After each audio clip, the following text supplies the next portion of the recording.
En passant près d'un chanteur de rue, la millionnaire est restée paralysée en voyant son bracelet, le même que son fils portait lorsqu'il a disparu il y a de nombreuses années. Marianne a toujours été connue pour sa détermination et son succès dans le monde des affaires.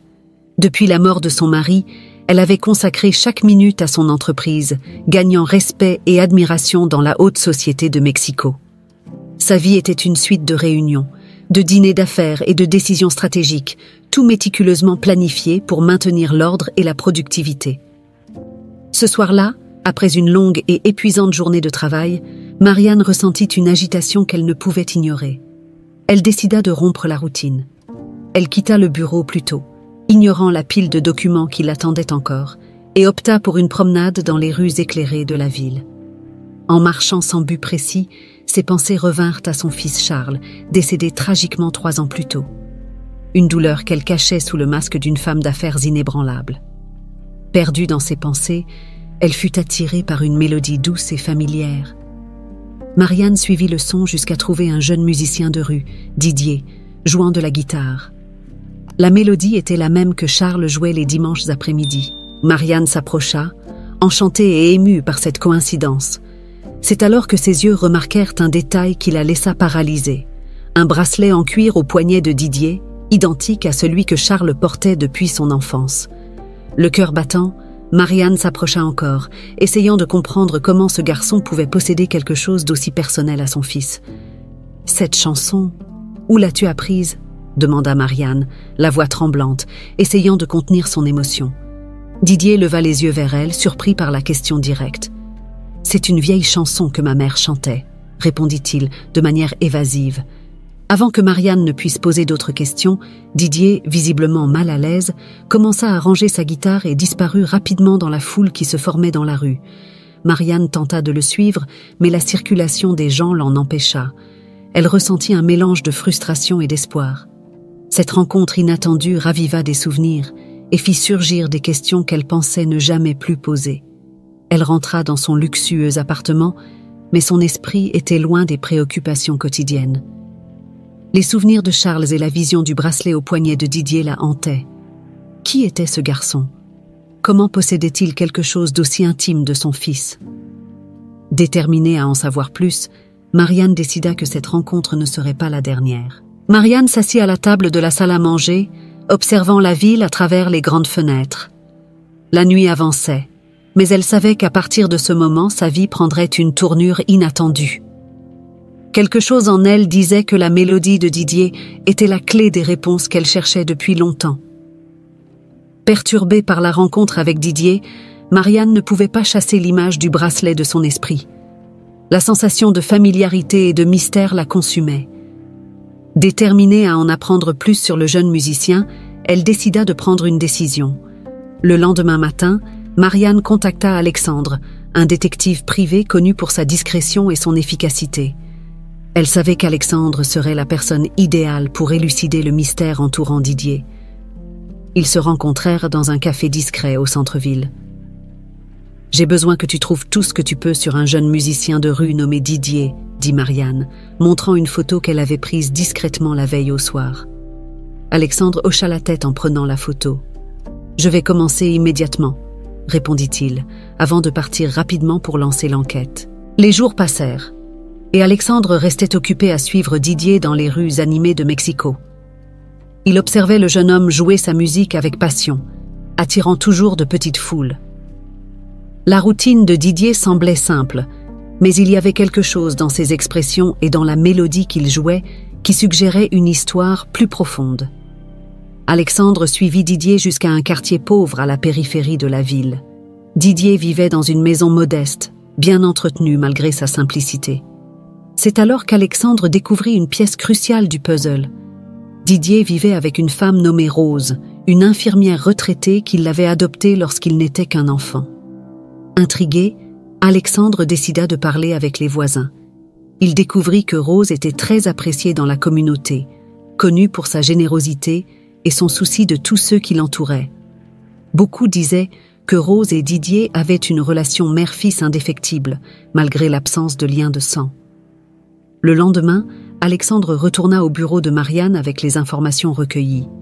Il rapporta tout, de la vie modeste de Didier à sa relation avec Rose. Didier a été adopté par Rose, une infirmière retraitée quand il était encore enfant. Ils vivent dans un quartier pauvre, mais ils semblent avoir une vie paisible. Rose est très respectée dans la communauté, dit Alexandre en remettant des photos et des notes à Marianne. Marianne examina attentivement les photos de Didier et Rose, ressentant un mélange de soulagement et de confusion. « Et le bracelet ? As-tu découvert quelque chose à ce sujet ?» demanda-t-elle, pleine d'espoir. Alexandre secoua la tête. « Pas encore. Mais je vais continuer à enquêter. Il pourrait y avoir plus à découvrir sur ce jeune homme qu'il n'y paraît. » Marianne savait que l'enquête ne faisait que commencer. La connexion entre Didier et Charles restait un mystère, mais les découvertes d'Alexandre apportaient une nouvelle perspective. Qui était réellement Didier ? Comment pouvait-il être lié au passé de son fils ? Avec ces questions en tête, Marianne décida qu'il était temps de se rapprocher davantage de Didier et peut-être de rencontrer Rose en personne. Elle sentait que la clé pour résoudre ce mystère était plus proche que jamais. « Continue à enquêter, Alexandre. Je veux savoir tout ce que tu peux sur Didier et Rose, » dit-elle déterminée. Alexandre hocha la tête, prêt à poursuivre sa quête. La routine de Marianne avait été interrompue une fois pour toutes, et maintenant elle était plongée dans un voyage qui promettait de révéler les secrets du passé et peut-être de apporter un nouvel espoir pour l'avenir. Marianne attendait avec impatience de nouvelles informations d'Alexandre. L'inquiétude ne lui laissait aucun répit, et elle sentait qu'elle se rapprochait de plus en plus de la vérité. Enfin, en fin d'après-midi pluvieux, Alexandre arriva à l'appartement de Marianne avec un regard sérieux et déterminé. « J'ai des informations importantes, » dit Alexandre en s'asseyant en face de Marianne. « J'ai découvert que Didier a été trouvé sur une route, gravement blessé, après un accident de voiture. C'est Rose qui l'a trouvé et soigné comme s'il était son propre fils. » Marianne sentit un frisson lui parcourir l'échine. « Un accident de voiture ?» répéta-t-elle, essayant de contenir son émotion. « Qu'as-tu découvert d'autre ?» Alexandre continua. « L'accident a eu lieu il y a 3 ans, à la même époque où votre mari, Raphaël, et votre fils, Charles, ont eu cet accident tragique. Didier a été emmené à l'hôpital dans un état critique, sans papier ni identification. Rose, qui était de garde cette nuit-là, a pris soin de lui et, en voyant que personne ne venait le chercher, a décidé de l'adopter. » Marianne resta en silence, absorbant chaque mot. Une suspicion commença à prendre forme dans son esprit, quelque chose qu'elle n'avait jamais osé imaginer. « Vous êtes en train de dire que Didier pourrait être mon fils, Charles ?» demanda Marianne, la voix tremblante. Alexandre la regarda, sérieux. « Les circonstances sont incroyablement similaires. Et en considérant le bracelet que vous avez vu à son poignet, nous ne pouvons pas écarter cette possibilité. » Marianne ressentit une vague d'espoir et de peur en même temps. Si Didier était vraiment Charles, cela signifierait que son fils était vivant, mais aussi qu'il avait souffert pendant des années sans qu'elle le sache. « Nous devons découvrir la vérité, » dit Marianne, déterminée. « Je veux faire un test ADN, nous ne pouvons laisser aucun doute. » Alexandre acquiesça. « Je m'en occupe. Je vais contacter un laboratoire fiable et recueillir discrètement un échantillon de Didier. Nous avons besoin de réponses. » Avec le cœur plein d'espoir et de prudence, Marianne décida qu'il était temps de se rapprocher de Didier et d'en apprendre plus sur sa vie et ses souvenirs. Elle savait qu'elle ne pouvait pas révéler la vérité abruptement. Elle devait d'abord gagner sa confiance. La nuit suivante, Marianne retourna à l'endroit où elle avait rencontré Didier pour la première fois. De vie, avec des gens allés et venaient, et au milieu de cette agitation, la mélodie familière de Didier remplissait l'air. Elle s'approcha, pas montrer l'anxiété qu'elle ressentait. « Bonsoir, puis-je m'asseoir ?» demanda-t-elle, souriant gentiment. Didier la regarda, la reconnaissant, hocha la tête. « Bien sûr !» répondit-elle, sans interrompre sa musique. Marianne s'assit à côté de lui, écoutant attentivement pendant qu'il jouait. Quand il termina la chanson, applaudit avec enthousiasme. « Vous jouez sérieusement bien, votre musique est si familière. » Didier sourit timidement. « Merci, je ressens ce qui me vient à l'esprit. » Marianne profita de l'ouverture pour entamer une conversation plus profonde. « Je m'appelle Marianne, une grande amatrice de musique. Quel est votre nom ?»« Didier, » répondit-il, rangeant sa guitare pour un moment. « Enchanté de vous rencontrer. » Marianne et Didier discutèrent en un moment. Elle sut qu'elle devait aller doucement. Elle parla de sa passion pour la musique et lui demanda de parler de sa vie en gardant la conversation légère. Didier, bien que légèrement réservé, commença à se livrer. « J'ai grandi ici dans les rues de Mexico, » dit-il. « Ma mère adoptive, Rose, a pris soin de moi après un accident. Je ne me souviens pas beaucoup de mon passé avant cela. Je n'ai que quelques flashs, comme des rêves. » Marianne sentit un frisson en entendant cela. « Quel genre de flash ?» demanda-t-elle, essayant de garder une voix calme. Didier réfléchit un moment.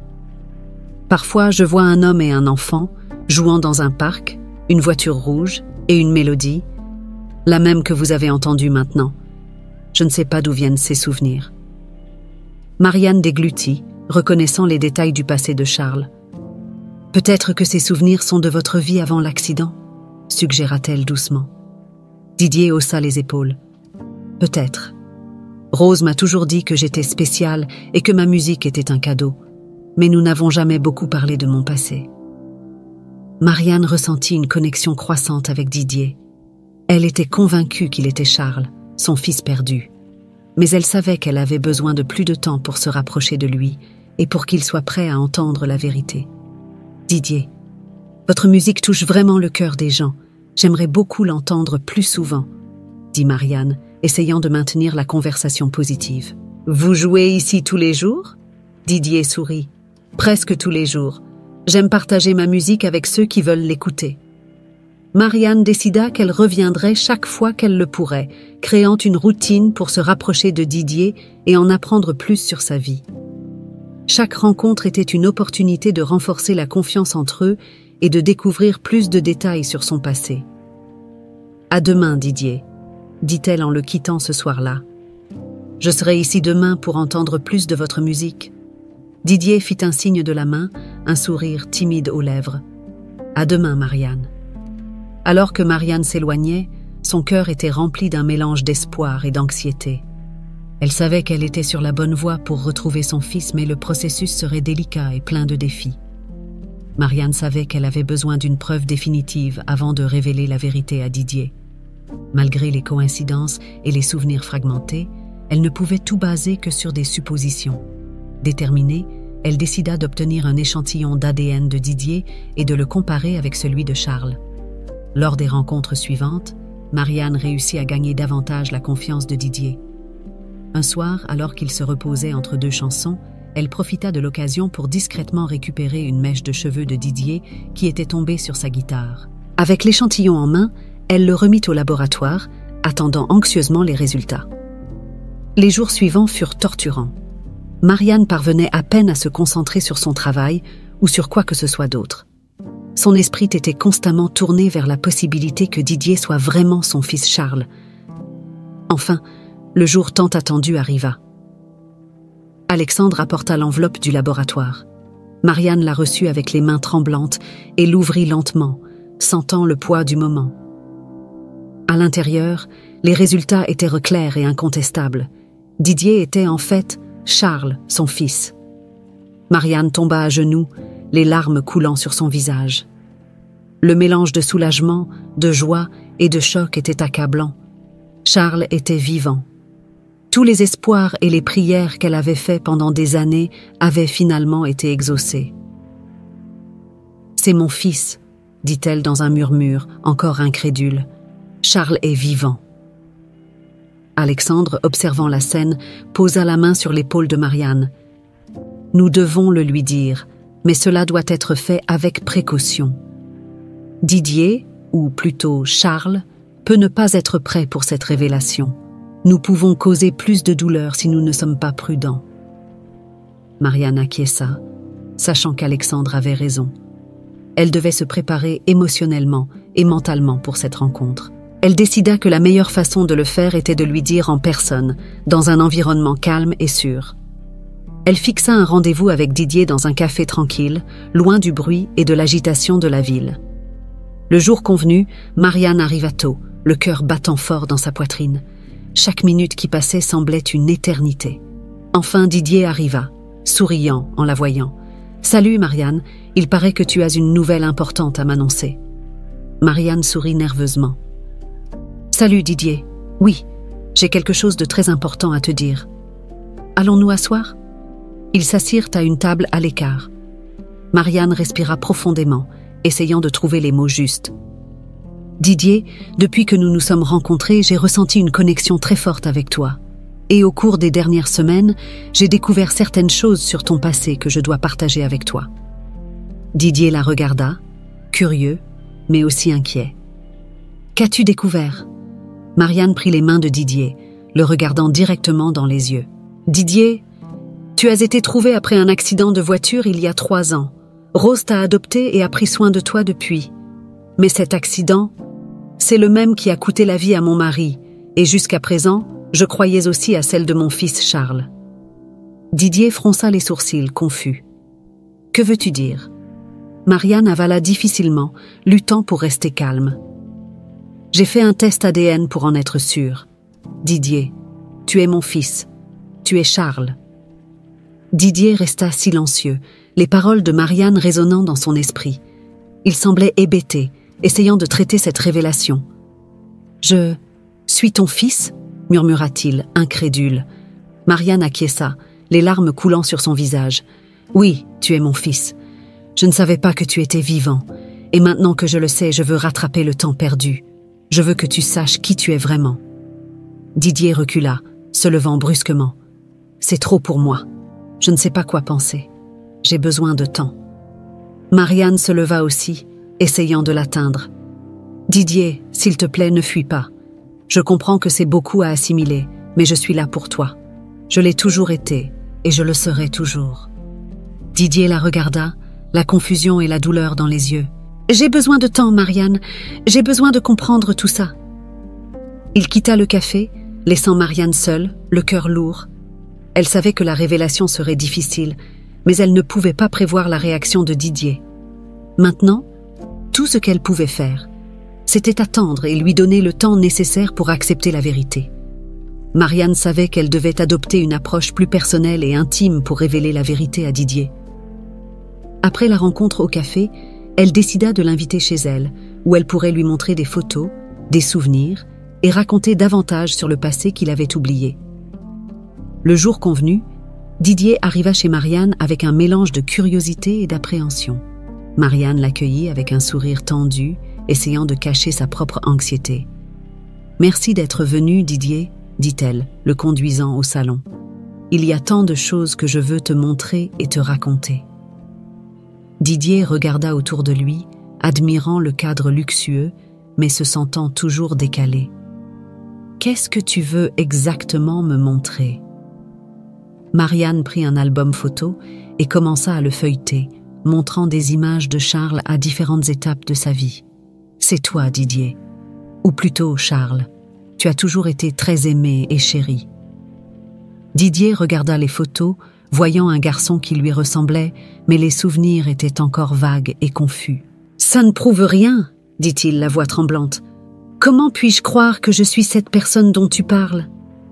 Marianne prit le bracelet en cuir que Charles portait depuis son enfance, le même que Didier possédait maintenant. « Tu reconnais ça ? Tu le portais depuis tout petit ? C'était un cadeau de ton père ?» Didier regarda le bracelet à son poignet, les yeux écarquillés. « J'ai toujours pensé que c'était un porte-bonheur. Rose disait que c'était quelque chose d'important, mais je n'ai jamais su d'où ça venait. » Marianne acquiesça, les larmes aux yeux. « Rose a pris soin de toi comme si tu étais son propre fils, et je lui en serai éternellement reconnaissante. Mais tu es mon fils, Didier. Tu es Charles. » Didier se leva brusquement, la colère et la confusion dominant ses émotions. « Tu ne peux pas simplement apparaître et bouleverser toute ma vie avec ces histoires. Ça ne peut pas être vrai. Je suis Didier, pas Charles. » Marianne essaya de s'approcher, mais Didier se recula. « S'il te plaît, Didier, je sais que c'est difficile, mais nous devons affronter cela ensemble. Ne me fuis pas. Didier secoua la tête, les yeux pleins de douleur. J'ai besoin de temps. J'ai besoin de comprendre tout ça tout seul. Sans dire un mot de plus, il sortit en courant de la maison de Marianne, la laissant dévastée et en larmes. Elle savait que la vérité était difficile à accepter, mais elle ne s'attendait pas à ce qu'il réagisse avec tant de méfiance et de colère. Didier, quant à lui, arpentait les rues de la ville, essayant de traiter tout ce qu'il avait découvert. Les paroles de Marianne résonnaient dans son esprit, mêlées à ses propres souvenirs fragmentés. Il avait besoin de savoir plus, de comprendre son passé. Didier passa la nuit sans dormir, ressassant tout ce qu'il avait appris. Les paroles de Marianne résonnaient dans ses pensées, se mêlant aux souvenirs vagues et confus de son enfance. Déterminé à comprendre son passé, il décida qu'il était temps de confronter la vérité. Le lendemain matin, Didier se rendit chez Rose. En ouvrant la porte et le voyant, Rose perçut la détermination et l'angoisse dans les yeux de Didier. « Rose, nous devons parler, » dit-il, d'une voix ferme mais chargée d'émotion. Rose acquiesça, l'emmenant à la cuisine, où ils avaient l'habitude d'avoir leurs conversations les plus importantes. Ils s'assirent à la table, et Didier lui prit les mains, cherchant du réconfort et de la force. « Marianne m'a raconté l'accident et qui je suis vraiment, » commença-t-il, tentant de maîtriser ses émotions. « Elle m'a dit que je suis Charles, son fils. J'ai besoin de savoir si c'est vrai. » Rose soupira, plongeant son regard dans celui de Didier. « J'ai toujours su que ce jour viendrait, » dit-elle, avec tristesse et amour. « Oui, Didier. Ou plutôt, Charles, l'histoire que Marianne t'a racontée est vraie. Je t'ai trouvé sur cette route, gravement blessé, sans mémoire et sans identification. J'ai essayé de retrouver ta famille biologique, mais je n'ai pas réussi. Alors j'ai décidé de te prendre comme mon propre fils. » Didier ressentit une vague d'émotion, un mélange de gratitude, de douleur et de confusion. « Pourquoi ne m'as-tu jamais dit ? Pourquoi m'as-tu laissé croire que je n'étais que Didier ?» Rose essuya une larme qui coulait sur son visage. « Je voulais te protéger. Je pensais que, si tu ne te souvenais pas, tu pourrais avoir une nouvelle vie, sans la douleur du passé. Mais j'ai toujours su qu'un jour, tu devrais affronter ta véritable identité. » Didier acquiesça, comprenant le dilemme de Rose. « Je comprends, Rose. Tu m'as donné une vie et un foyer quand je n'avais rien. Je te serai toujours reconnaissant. » Rose serra les mains de Didier avec force. « Et je t'aimerai toujours comme mon fils. Mais maintenant, tu dois découvrir ton passé et te reconnecter avec ta famille biologique. Marianne mérite de savoir que tu es vivant et tu mérites de savoir d'où tu viens. » Didier, sentant un poids se lever de ses épaules, savait que Rose avait raison. Il devait affronter son passé pour aller de l'avant. Il décida qu'il était temps de retourner vers Marianne et d'affronter la réalité de sa vie. Avec une étreinte serrée et pleine d'amour, Didier fit ses adieux à Rose temporairement, promettant de revenir. Il savait que quoi qu'il arrive, Rose serait toujours sa mère de cœur. Didier retourna chez Marianne, ressentant un mélange de nervosité et d'excitation. En ouvrant la porte, Marianne courut pour l'embrasser, les larmes coulant sur son visage. L'étreinte fut longue et pleine d'émotion, une réunion qu'ils avaient souhaitée depuis si longtemps. « Mon fils, tu es revenu » murmura Marianne, le serrant fort. « Je suis revenu, maman » répondit Didier, sentant la chaleur et la familiarité de l'étreinte de sa mère biologique. Ils s'assirent dans le salon, entourés de photos et de souvenirs du passé. Marianne commença à raconter des histoires sur l'enfance de Charles, des moments heureux avec Raphaël et les rêves qu'ils avaient en tant que famille. « Ton père, Raphaël, était un homme incroyable », dit Marianne avec un sourire mélancolique. « Il t'a toujours aimé profondément, il n'a jamais cessé de croire en toi, même dans les moments les plus difficiles. » Didier écoutait attentivement, essayant de s'imprégner de toutes les informations. « J'aurais aimé le connaître mieux. J'ai peu de souvenirs, mais je sais qu'il était important pour moi. » Marianne prit la main de Didier. « Il t'aimait profondément. Il disait toujours que tu avais un esprit libre, comme lui. » Alors qu'ils partagèrent des souvenirs, Alexandre arriva chez Marianne, apportant des nouvelles importantes. Il entra, ressentant la tension et l'attente dans l'air. « Désolé d'interrompre, mais j'ai quelque chose de très important à vous dire, » dit Alexandre en regardant Marianne et Didier. Marianne sentit une pointe d'anxiété. « Qu'est-ce qui se passe, Alexandre ?» Alexandre prit une profonde inspiration, se préparant à révéler la vérité. « Raphaël, ton mari, n'est pas mort dans l'accident. Il est vivant, mais dans le coma, dans un hôpital de province. » La nouvelle frappa Marianne et Didier comme un éclair. Marianne porta la main à sa bouche, choquée. « Raphaël est vivant ? Mais comment est-ce possible ? Il a été transporté dans un hôpital de province après l'accident. Il était gravement blessé et est tombé dans le coma. Personne n'a pu l'identifier à l'époque et il a été enregistré comme patient inconnu, » expliqua Alexandre. « J'ai découvert cela pendant l'enquête. Il est toujours dans le coma, mais il est vivant. » Didier, encore en train de traiter la révélation, serra la main de sa mère. « Papa est vivant. C'est incroyable. » Marianne, avec des larmes coulant sur son visage, ressentit une nouvelle lueur d'espoir naître en elle. « Nous devons aller le voir, Didier. Nous devons être à ses côtés. » Alexandre acquiesça. « Je peux vous emmener à l'hôpital. J'ai déjà pris les dispositions nécessaires. » Marianne et Didier se préparèrent pour le voyage vers l'hôpital en province. La réunion avec Raphaël serait un moment crucial pour la famille, rempli d'espoir et d'émotion. En chemin, Marianne et Didier discutèrent de ce que serait de revoir Raphaël. « J'espère qu'il pourra nous entendre, même dans le coma, » dit Marianne en tenant la main de Didier. « Je veux qu'il sache que nous sommes là, que nous sommes à nouveau ensemble. » Marianne et Didier se préparèrent pour le voyage vers l'hôpital où Raphaël était soigné. Le voyage serait long mais plein de sens. Ils espéraient que cette visite apporterait un certain réconfort et peut-être même un miracle. Pendant qu'ils parcouraient les routes menant à la province, Marianne et Didier profitèrent du temps passé ensemble pour se remémorer des moments du passé et discuter de l'avenir. « Le jour de ta naissance, Raphaël a pleuré de joie, » raconta Marianne en souriant. « Il t'a tenu dans ses bras et a dit que tu serais notre plus grande aventure. » Didier sourit, imaginant la scène.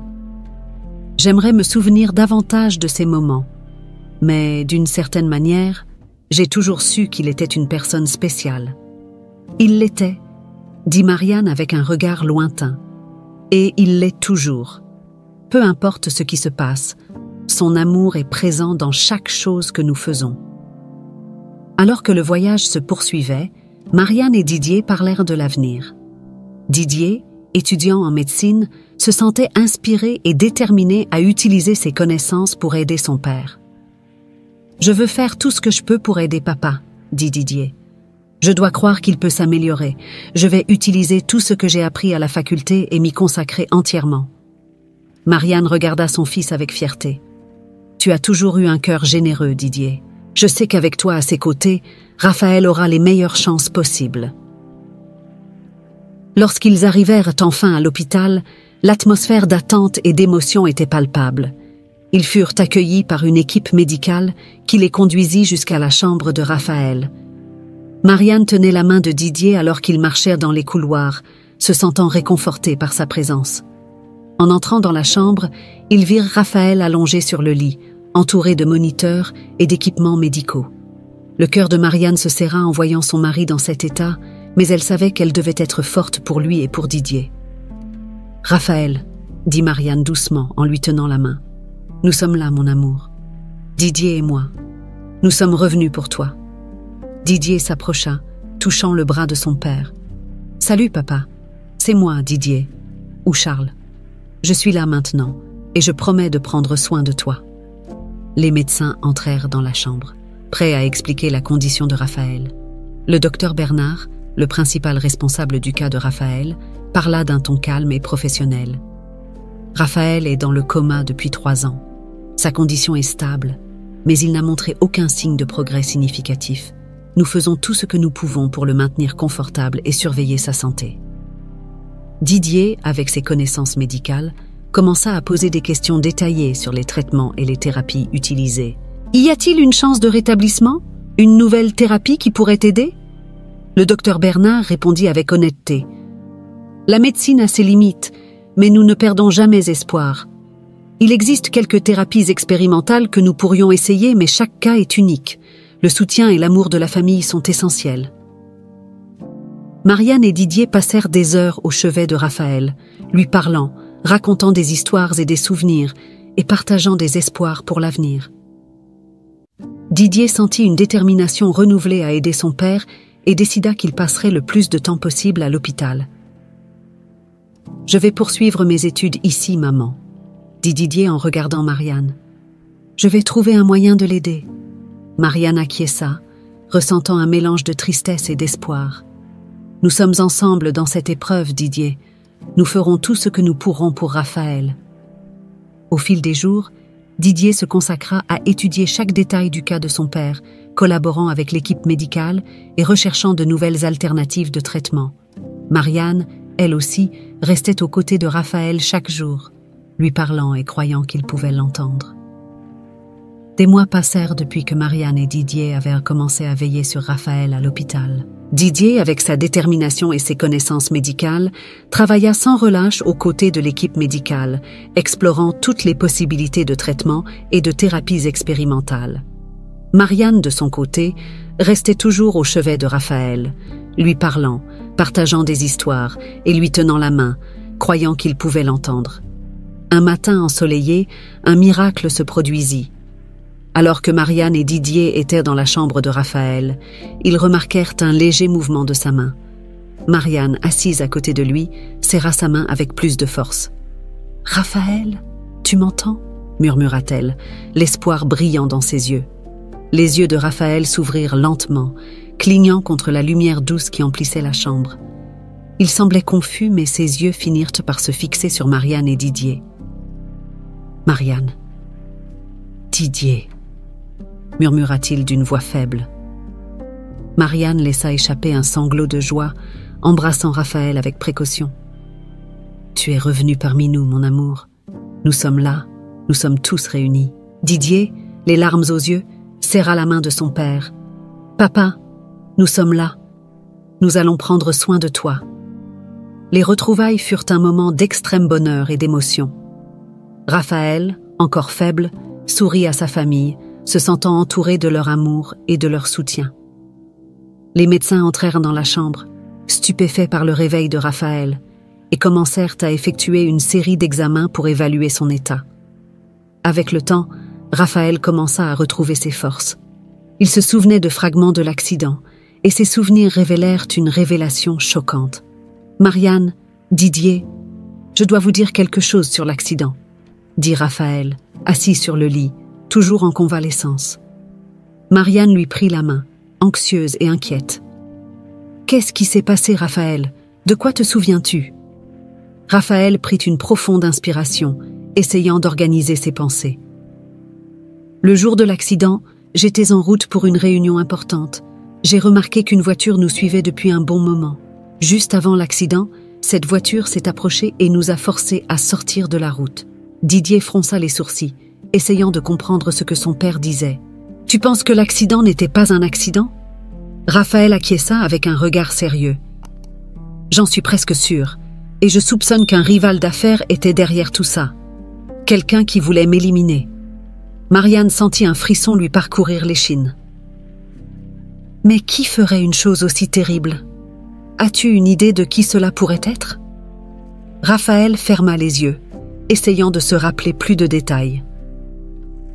Il y avait une concurrence acharnée à l'époque, un homme d'affaires nommé Fernand Aguilar.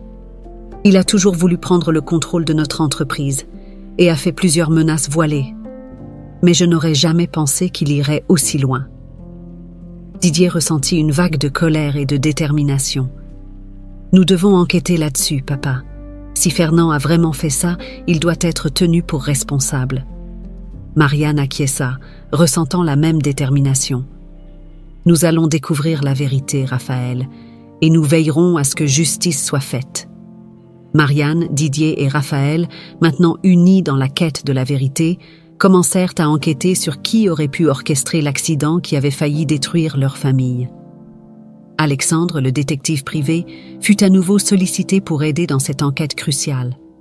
Tous savaient que ce voyage serait dangereux, mais ils étaient déterminés à découvrir la vérité. Alexandre commença à rassembler des informations sur les suspects potentiels et un nom en particulier attira son attention. Édouard, un ancien rival d'affaires de Marianne. Édouard avait toujours été connu pour ses manœuvres douteuses et son envie du succès de Marianne et Raphaël. Il avait de nombreuses raisons de vouloir détruire la famille. Avec l'aide d'Alexandre, la famille commença à enquêter plus profondément sur Édouard. Ils découvrirent qu'il avait tenté à plusieurs reprises de saboter les affaires de Marianne dans le passé, toujours de manière sournoise et manipulatrice. Cependant, il n'avait jamais réussi quelque chose d'aussi grave qu'un accident de voiture. Les preuves commencèrent à s'accumuler.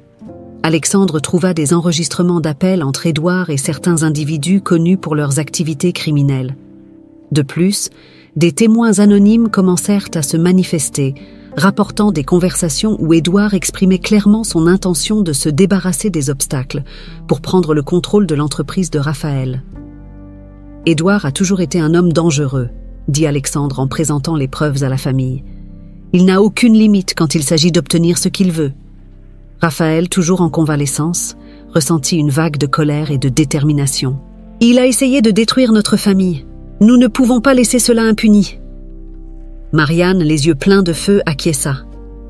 Il est temps de confronter Édouard. Nous devons le confronter avec ses preuves et nous assurer qu'il paie pour ses crimes. Didier, ressentant également l'urgence de la situation, regarda Alexandre. Avons-nous suffisamment de preuves pour le traduire en justice ? Alexandre hocha la tête. Nous avons assez pour engager une procédure, mais Édouard est un homme puissant. Nous devons être prêts à une bataille difficile. Avec le plan tracé, la famille décida que la confrontation devait se faire en face à face. Marianne et Raphaël, accompagnés d'Alexandre et de Didier, fixèrent une réunion avec Édouard sous prétexte de discuter d'affaires. Le jour de la réunion, la tension était palpable. Ils se rencontrèrent dans un bureau discret, loin des regards indiscrets. Édouard arriva avec un sourire confiant, sans se douter de ce qui allait se passer. La tension dans l'air était palpable, tandis que Marianne, Didier, Raphaël et Alexandre se préparaient pour la confrontation finale avec Édouard. Tous savaient que ce moment serait décisif, non seulement pour obtenir justice, mais aussi pour apporter une clôture à leur vie. Avec les preuves soigneusement réunies, ils étaient prêts à exposer la vérité et à s'assurer qu'Édouard paye pour ses crimes. Ils se réunirent dans une salle de conférence avec la police et des avocats présents pour garantir que tout se déroule selon la loi. Édouard entra avec un sourire faux, mais la confiance dans son regard disparut rapidement en voyant les visages déterminés de Marianne et de sa famille. « Édouard » commença Marianne, la voix ferme. « Il est temps de dire la vérité. Nous avons toutes les preuves nécessaires pour prouver que tu es responsable de l'accident qui a failli détruire notre famille. » Édouard tenta de garder son calme, mais la panique commença à apparaître dans ses yeux. « C'est ridicule, je ne ferai jamais une chose pareille. » Raphaël, encore faible mais déterminé, se leva avec l'aide de Didier. « Édouard, nous savons que tu as planifié l'accident pour me tuer et affaiblir Marianne.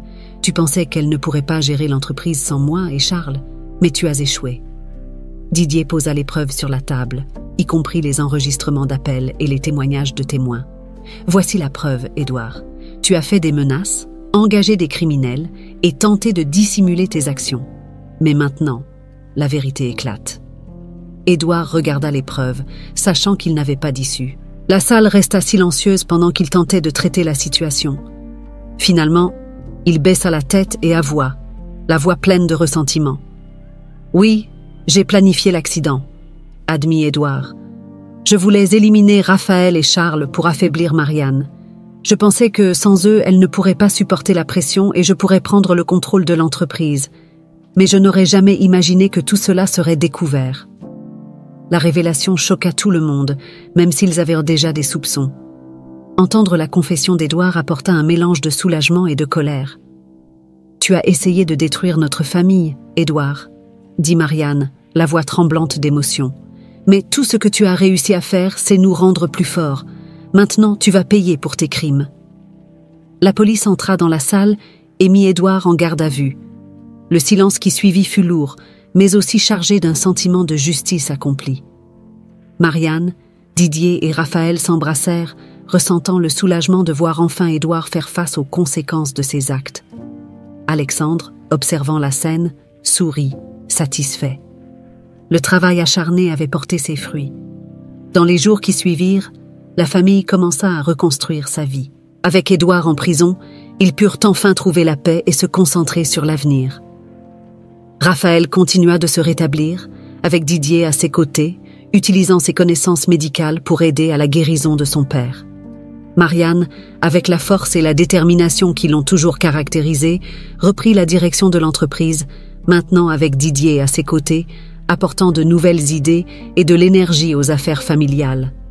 Un soir, alors qu'ils étaient réunis dans le salon, Raphaël regarda sa famille avec un sourire de gratitude. « Nous avons traversé tant d'épreuves, mais nous sommes ensemble, et c'est tout ce qui compte. » Marianne acquiesça, lui tenant la main. « Oui, nous sommes plus forts que jamais, et prêts pour tous les défis que l'avenir nous réserve. » Didier, assis à côté de ses parents, sourit. « La famille est notre plus grande force, et ensemble, nous pouvons surmonter n'importe quoi. » La vie reprit son cours normal pour Marianne, Didier et Raphaël, mais l'ombre du passé avait enfin été écartée. La famille était prête à aller de l'avant, unie et plus forte que jamais. Avec Édouard en prison et la vérité révélée, il y avait un nouveau sentiment de paix et de détermination dans leur vie. Marianne, maintenant plus déterminée que jamais, se concentra sur la revitalisation de l'entreprise.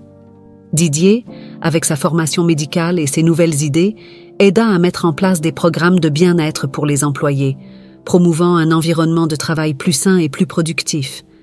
Raphaël, encore en convalescence, commença à participer à des séances de physiothérapie et d'ergothérapie, avec le soutien constant de sa famille.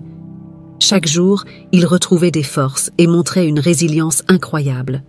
Un après-midi ensoleillé, la famille décida d'organiser une petite fête à la maison pour remercier tous ceux qui les avaient soutenus pendant les moments difficiles.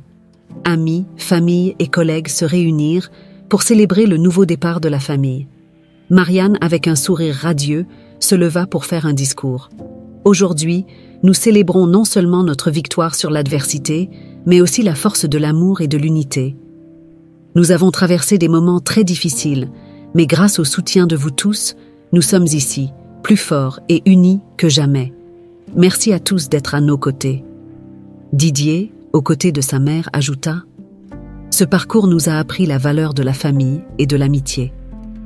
Ensemble, nous pouvons surmonter n'importe quel défi, et nous nous engageons à construire un avenir brillant, non seulement pour notre famille, mais pour tous ceux qui nous entourent. » Raphaël, ému, remercia tous les présents. « La vie nous a donné une seconde chance, et je promets de profiter de chaque moment avec ma famille et mes amis.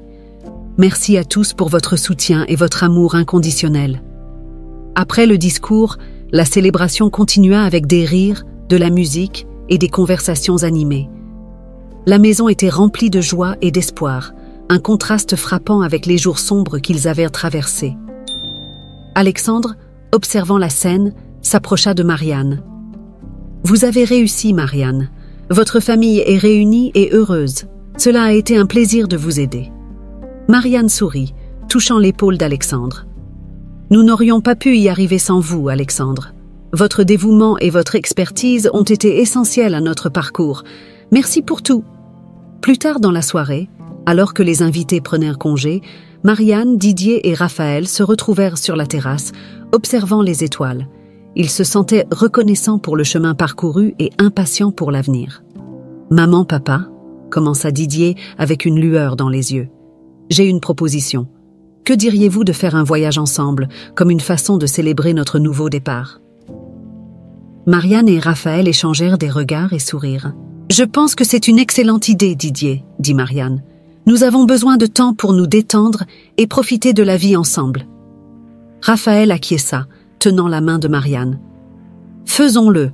Un voyage en famille sera parfait pour célébrer notre renaissance. » Avec cette décision prise, ils commencèrent à planifier un voyage qui symboliserait le début d'une nouvelle étape dans leur vie. Ils choisirent une destination tranquille et pittoresque où ils pourraient se reconnecter et créer de nouveaux souvenirs. La semaine suivante, ils partirent pour une charmante ville côtière où ils passèrent des jours à explorer les plages, à se promener dans les rues pittoresques et à profiter de la compagnie les uns des autres. Chaque moment était un rappel que, malgré les épreuves, l'amour et l'unité de la famille étaient inébranlables. Une des soirées, alors qu'ils regardaient le coucher du soleil, Didier regarda ses parents avec un sourire. C'est ça qui compte vraiment. Être ensemble, créer des souvenirs et profiter de la vie. Marianne et Raphaël acquiescèrent, ressentant une paix profonde et durable. « Nous sommes prêts pour tout ce que l'avenir nous réserve, » dit Marianne, « parce que nous nous avons les uns les autres et c'est tout ce dont nous avons besoin. »